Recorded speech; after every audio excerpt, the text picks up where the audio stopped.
Suppression des visas au sein du G5 Sahel d'ici à 3 mois.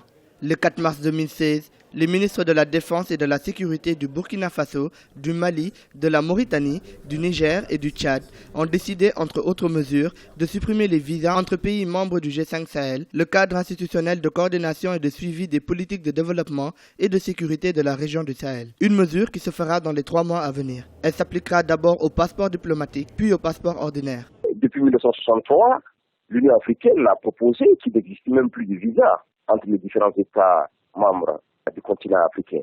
C'est complètement ridicule qu'entre Africains nous mettions des systèmes pareils.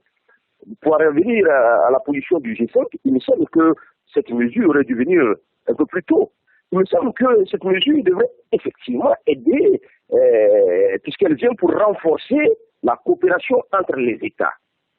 À partir du moment où il y a une facilité de circulation entre les États, il va sans dire aussi qu'il y aurait une facilité de circulation de l'information entre ces États. Et donc, de ce point de vue, à mon avis, ça met d'ailleurs les États à l'abri des systèmes de corruption qui sont établis autour de nos frontières.